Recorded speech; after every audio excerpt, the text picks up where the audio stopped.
Flips to Get the Chips Volume 1, man. This is going to be a series where I just talk about shit I be flipping on the side to get the money right, man, because at the end of the day, man, it's all about getting this paper, man. We already know what time it is, man. The Game Banger, live and direct and at your neck, man. I bought this machine here either in December 2020 or January 2021. I spent 18,000 for this bitch.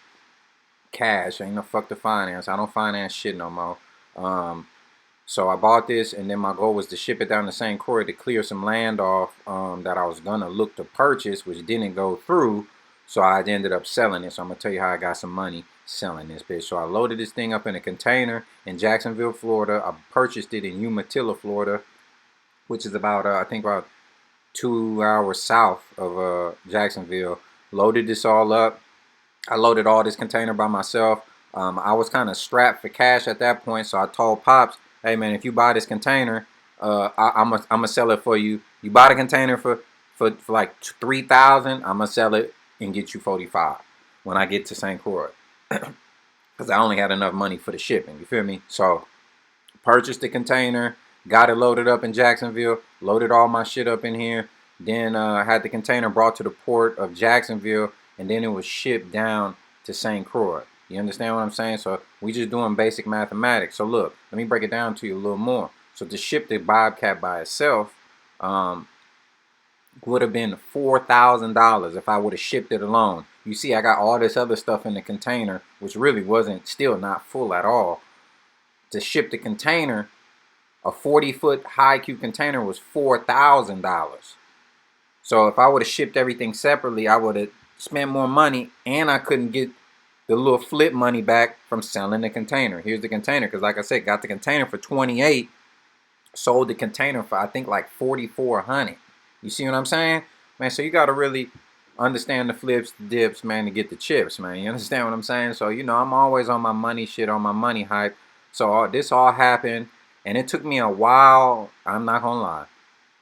It did take me a while to sell the Bobcat. It took about 6 months, okay?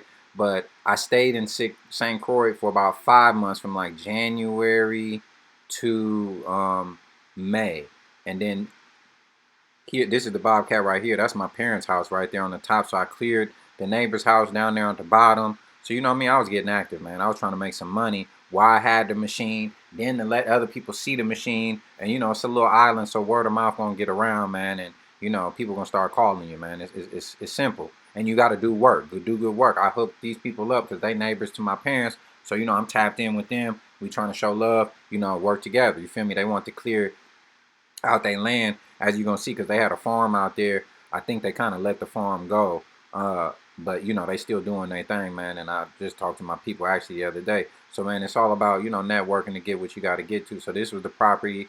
Cleared all that out. You see they got their little farm action, so I just cleared all that out for them.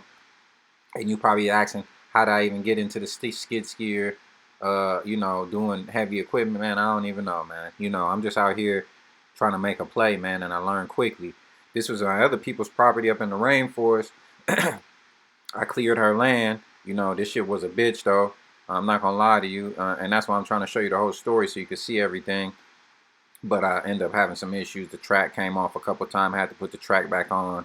You know, learning what it means, you know, to own equipment.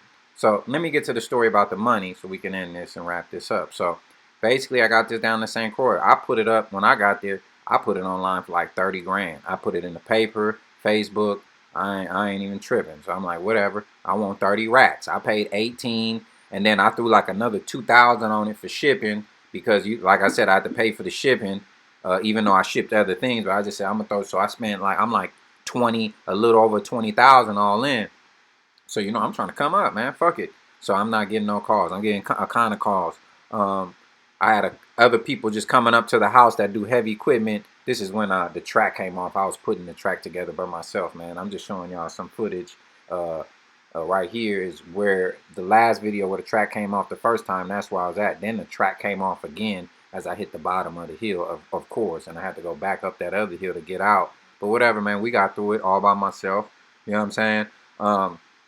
So I got it online for like, you know, 30,000, not getting no hits. I think if I even started like 32,000, not getting no hits, not getting no hits. So I bring it down, start getting hits like at 28, get a couple calls, but you know, cats talking about, oh man, I just want to pay 20. I want to do an exchange for another. I'm like, no, I don't want none of that.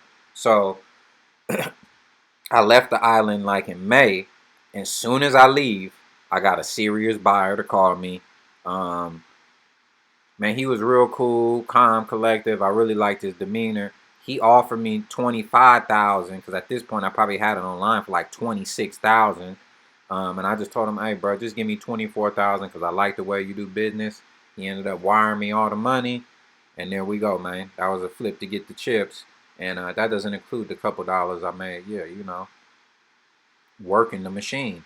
So man, I'm just trying to put it out here, and uh, I'm not gonna say too much, man, but we didn't pay no exorbitant taxes on this, on none of this, man. I didn't even have to pay excise tax to get the machine into the island because it's a lot of taxes. So you got to know how to work the game, how to do your thing, man, so you can get the chips, man. Flip the chips, man, so you can keep it flipping. And now reinvest that money into something else. I've already reinvested the money I made off that machine into something else. I was trying to sell that, get that off, but it didn't go through. But we're gonna have a part two of flipping the chips to get flipped it, whatever I call this. Because man, we own one, man, and we got to get this money. So I'm just trying to get the knowledge, spread the knowledge, man, and tell you how we getting this paper out here, man. God bless, man. Tap in with me. It's good. Oh yeah, man, I forgot to add. So I ended up selling this machine to a guy, a real cool guy, and like 5 months later, 6 months later, he just called me just to check in and see how I was doing, man. So, man, when you really about your business and about your shit, man, people respect it, man. And that's what this whole thing is about, man. The respect, man, in the game, man, so you can get where you going, man. I'm gone.